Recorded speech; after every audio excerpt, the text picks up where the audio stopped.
হযরত উসমান ইবনে আফফান রাদিয়াল্লাহু তাআলা আনহু তার চরিত্র কেমন ছিল, খলিফাদের চরিত্র কেমন হওয়া উচিত। আর এখন আমরা যারা খলিফা দুনিয়াতে আসি, আমরা সবাই কিন্তু খলিফা। সবাই কি খলিফা? মানে কি জানেন?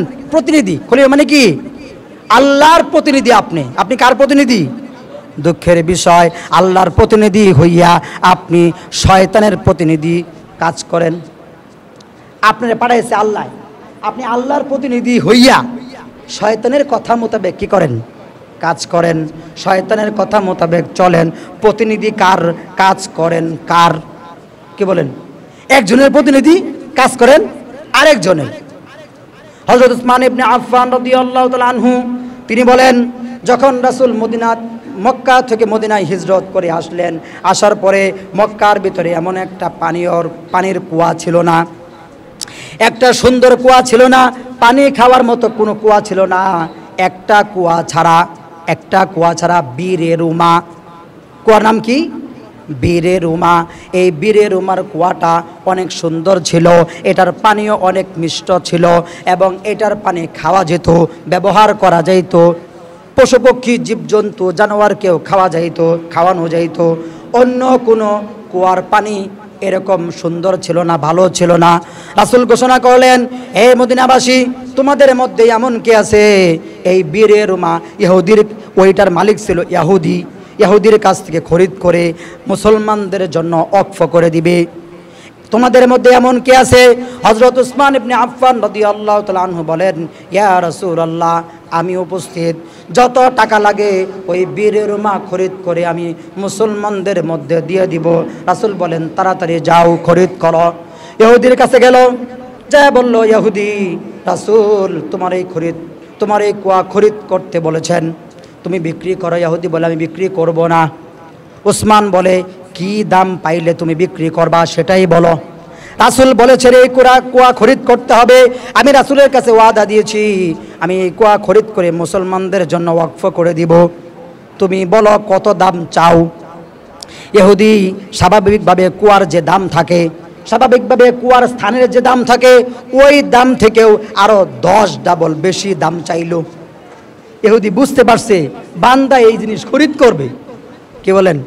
বাজারে যখন গরু মালিকে নেওয়ার পরে দেখে যে এক লোক গরুরে খুব আটাইতেছে আর খুব দেখতেছে আর কিছু কিছু করে টিয়া বাড়াইতেছে, তখন বিক্রেতা মনে করে গরু এই বান্দা ক্রয় করবে, বোঝা গেছে, তখন হে আর দাম ছাড়ে না। কি বলেন? তো এই মানুষগুলো এখনো আছে। কি বলেন? ঠিক না? ইহুদিও তাই মনে করেছে। ইহুদি বলতেছে 10 গুণ দাম লাগবে। উসমান ইবনে আফফান রাসূলের কাছে ছুটে আসছেন, ইয়া রাসূলুল্লাহ, কুয়ার যে দাম তার চেয়ে 10 গুণ বেশি সে চায়, তবুও আমি ওই কুয়া খরিদ করব, কিন্তু বিনিময়ে আমার কি হবে, কি পাওয়া যাবে? রাসূল বলেন, যদি তুমি ওই কুয়া খরিদ করে মুসলমানদের জন্য ওয়াকফ করো, তাহলে তুমি হাসরের মাঠে, কিয়ামতের মাঠে আমার সাথে জান্নাতে যাবে। তখন ওই বীরে রুমা খরিদ করার জন্য আবার ইহুদির কাছে গেছে, যা বলে, ইহুদি, 10 গুণ 20 গুণ বুঝি না, 100 গুণও যদি প্রয়োজন হয় তবুও এই বীরে রুমা আমি তোমার কাছে খরিদ করবই। অবশেষে তিনি খরিদ করলেন এবং মুসলমানদের জন্য ওয়াকফ করে দিলেন। রাসূল বলেন, উসমান, তুমি বীরে রুমা মানুষদের জন্য ওয়াকফ করো নাই, তুমি জান্নাত ক্রয় করে নিয়েছ। জান্নাত তুমি ক্রয় করে নিছ, জান্নাত এখন তোমার দখলে। শুধু এটাই না, যখন হযরত আবু বকর রাদিয়াল্লাহু তাআলা আনহুর জামানায় মদিনায় দুর্ভিক্ষ আসলো, প্রচণ্ড দুর্ভিক্ষ, হযরত উসমান রাদিয়াল্লাহু তাআলা আনহু, তাকে ধনী বলা হয়, মানে ধনী, তিনি ধনী মানুষ ছিলেন, অনেক সম্পদ এবং ব্যবসার বাণিজ্যের তিনি মালিক ছিলেন, বাণিজ্য করতেন, ব্যবসা বাণিজ্য তিনি তার কাজ ছিল, পেশা ছিল। হযরত উসমান রাদিয়াল্লাহু তাআলা আনহু তখন দেখলেন মদিনার ভিতরে দুর্ভিক্ষ চলে এসেছে, আর মদিনার মানুষ দুর্ভিক্ষের কারণে হাহাকার, আকাশেও বৃষ্টি বর্ষণ হয় না, জমিনেও ফসল উৎপাদন হয় না, চতুর্দিকে দুর্ভিক্ষ আর দুর্ভিক্ষ, মানুষ হাহাকারের মধ্যে পড়ে আছে। আর হযরত উসমান ইবনে আফফান রাদিয়াল্লাহু তাআলা আনহু চিন্তা করলেন, অবশ্যই মদিনাবাসীকে বাঁচাতে হবে।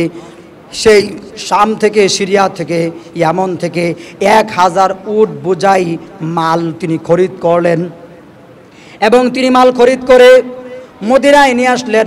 পরদিন সকালে ঘুম থেকে উঠে সকল ব্যবসায়ীরা, সকল পাইকাররা দেখে মদিনায় কোথাও কিছু নাই, কিন্তু উসমানের বাড়ির সামনে 1000 উটের মালবাহী উটের লাইন দেওয়া।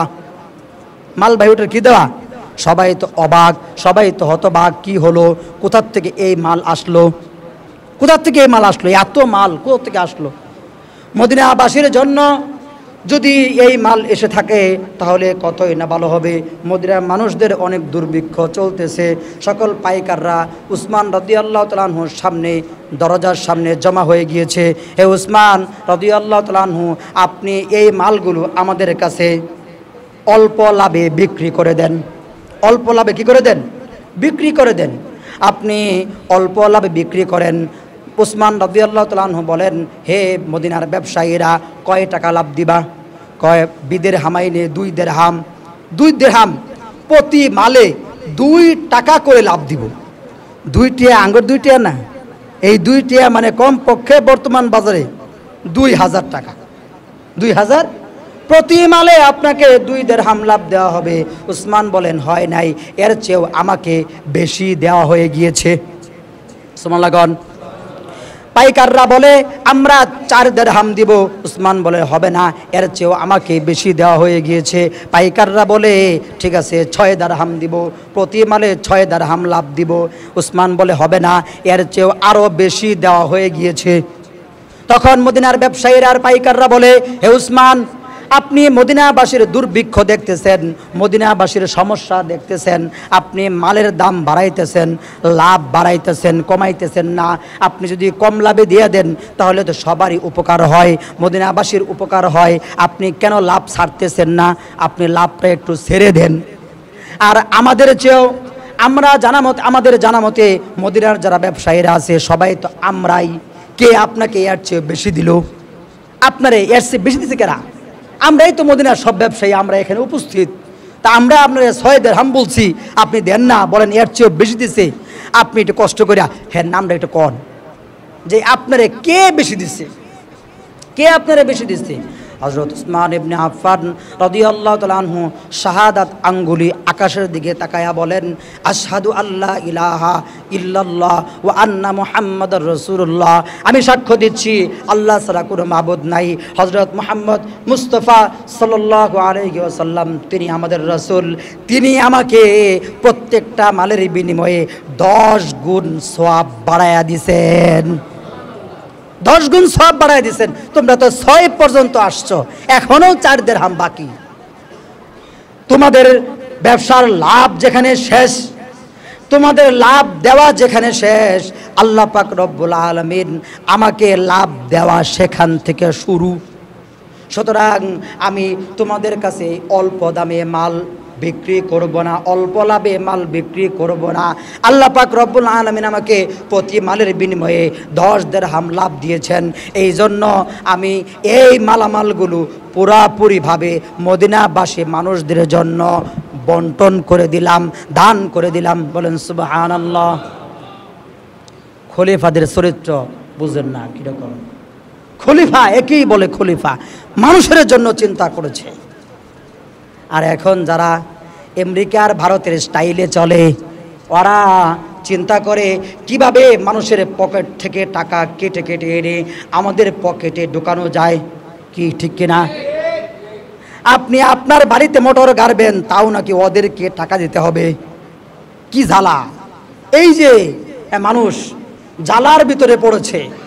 আপনি আপনার বাড়িতে বিল্ডিং করবেন, নাই রাস্তাঘাট, নাই উন্নয়ন, নাই ড্রেন খাল, ঠিক আছে, আপনার জমিন থেকে ট্যাক্স নিচ্ছে, আপনার ঘর থেকে ট্যাক্স নিচ্ছে।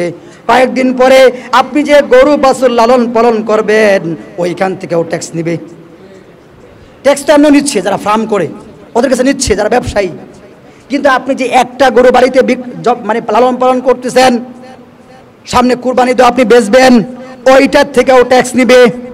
আপনি যে মুরগি লালন পালন করেন আপনার ওই মুরগির থেকেও ট্যাক্স নিবে। আপনি যে বকরি লালন পালন করেন সেখান থেকেও ট্যাক্স নিবে। এত নেওয়া নিচ্ছে, তা ওদের নেওয়া হইয়া সারতেছে না। আর সাহাবীরা এত দেওয়া মানুষকে দিছে, সারা জীবন মানুষকে শুধু দিয়েই গেছে, শেষ পর্যন্ত নিজের জীবনটাও দিয়ে থুয়ে গেছে। হযরত উসমান ইবনে আফফান রাদিয়াল্লাহু তাআলা আনহু তিনি বলেন, এটা বলে শেষ করে দিব। হযরত উসমান ইবনে আফফান যেদিন মুনাফিকরা সমস্ত খারাপ মানুষেরা তাকে শহীদ করার জন্য মদিনা তার বাসাটা ঘেরাও করে ফেলে, তিনি ছাদের ভিতরে দাঁড়ায় বলেন, হে আমার মুনাফিকরা, আমার সাথে তোমরা এতদিন চলেছ, আমি তোমাদেরকে চিনতে পারে নাই। তোমরা সকলেই শুনে রাখো, আমি কে, আমাকে তোমরা চিনো কিনা? আমি ওই ব্যক্তি আবু আইয়ুব আনসারী রাদিয়াল্লাহু তাআলা আনহু, ওই সাহাবীর বাড়িতে পাশে ইহুদির বাড়ির এক খেজুর গাছ চলে আসছিল। আবু আইয়ুব আনসারী সাহাবীর বাড়িতে খেজুর যখন পড়তো, ওই সাহাবীর বাচ্চারা ওই খেজুর টুকায়া খায়া ফেলতো, আর ইহুদি দূর থেকে দেখে ওই সাহাবীর বাচ্চার মুখ থেকে আঙ্গুল প্রবেশ করায়া ওই খেজুর বাইর করে নিয়ে আইসা পড়তো। আঙ্গুল প্রবেশ করায়া ইহুদি খেজুর বাইর করে নিয়ে এসে পড়তো। আচ্ছা আপনারা বলেন, এই যে ব্যক্তি ইহুদি, হ্যাঁ কীরকম সে কৃপণ? কি বলেন, হ্যাঁ কি একরকম কৃপণ? কেউ যদি কোনো, এই যে এখন জামের সময়, পোলাপান যদি এক গাছ থেকে আম পাড়া বা জাম পাড়া মুখে খায় ফেলে, কেউ কি মুখে আঙ্গুল দিয়ে ওই জাম বের করে নিয়ে আসবে? আসে কেউ? আচ্ছা খায় ফেলছে দুই এক গালি দিয়ে বাস রেখে দেয়, এই তো। কিন্তু সেই ইহুদি এমন ডিটটা হয়েছে যে ওই মুখে আঙ্গুল দিয়ে ওই খেজুর বাইর করে নিয়ে আসতো। সাহাবীর মনে খুব কষ্ট, গরিব মানুষ, রাসূলের কাছে বিচার দিয়েছেন, লম্বা ঘটনা। রাসূল বলেন, কে আছো এমন একজন ব্যক্তি, আবু আইয়ুব আনসারীর সাহাবীর বাচ্চারা কষ্ট পাইতেছে। আমি যখন মদিনায় আসি সর্বপ্রথম আমি তার বাড়িতে উঠেছিলাম, সে আমাকে আশ্রয় দিয়েছিল। রাসূলকে প্রথম আশ্রয় দিয়েছিল হযরত আবু আইয়ুব আনসারী সাহাবী। আমি তার বাড়িতে উঠেছিলাম, সে আমাকে আশ্রয় দিয়েছিল। আজ সে বিপদে পড়েছে, তার বাচ্চাদের মুখ থেকে ওই ইহুদি খেজুর কেড়ে নিয়ে যায়। উসমান ইবনে আফফান রাদিয়াল্লাহু তাআলা আনহু বলেন, হে আল্লাহর রাসূল, আমি ওই গাছ খরিদ করব। ইহুদির কাছে গিয়েছে, ইহুদি ওই গাছ আমি ক্রয় করতে চাই, কিনতে চাই। ইহুদিও কম না, গাছ যদি তুমি খরিদ করতে চাও আমাকে অনেক মূল্য দিতে হবে। কত মূল্য? 400 খেজুর গাছ এক জায়গায় একটি বাগান দিতে হবে। 400 খেজুর গাছের একটা বাগান এবং সবটি খেজুর গাছ এক জায়গায়, এরকম একটা বাগান দিতে হবে। হযরত উসমান ইবনে আফফান রাদিয়াল্লাহু তাআলা আনহু বহুত টাকা দিয়া অন্য কোথাও, দূরে কোথাও একটি বাগান 400 গাছেরও বেশি গাছ রয়েছে এমন এক বাগান খরিদ করে ওই ইহুদিকে দিয়া ওই একটা বাঁকা খেজুর গাছ ক্রয় করে রাসূলের সামনে উপস্থিত করলেন আর বললেন, রাসূল, আমি যে আপনার সামনে এই খেজুর গাছটা ক্রয় করে এনেছি, বিনিময়ে আমার কি হবে? রাসূল বলেন, তুমি আমার সাথে জান্নাতে থাকবে। উসমান ইবনে আফফান ছাদের ভিতরে দাঁড়ায় বলেন, হে মুনাফিকরা, তোমরা সকলেই শোনো, তোমরা সকলে ভালো করে শোনো। রাসূল বলেছেন, আমি রাসূলের সাথে জান্নাতে থাকব। তোমরা আমাকে মারলেই কি যায় আসে, না মারলেই কি যায় আসে? আমি তো জান্নাতি হয়েই গেছি, জান্নাতে কি হয়েই গেছি। তোমরা আমাকে মারলেই কি হবে, না মারলেই কি হবে? আমি তো জান্নাতি। সাহাবারা জান্নাত কামাই করেছিলেন পর উপকার করে, মানুষের উপকার করে, মানুষের উপকার করে তারা জান্নাত কামাই করেছিলেন। আর খেলাফত ব্যবস্থার মূল থিওরি হলো মানুষের কল্যাণের জন্য কাজ করা, মানুষের কল্যাণের জন্য কি করা? কাজ করা। এখন এই থিওরি বাংলাদেশে নাই। এখন সবচেয়ে বড় জনকল্যাণমূলক কাজ হলো মানুষের পকেটে যা টাকা আছে সবগুলো ছিনিয়ে নিয়ে ডাকাতি করে, চাঁদাবাজি করে, যেভাবে পাও সেভাবে আইন করে সব টাকা নিয়ে নেতার বাড়িতে প্রবেশ করাও। এইটা হলো সবচেয়ে বড় জনকল্যাণমূলক কাজ। নাকি এর চেয়ে ভালো কাজ তো বাংলাদেশের হইতেছে না, আমরা তো দেখি না। কি বলেন?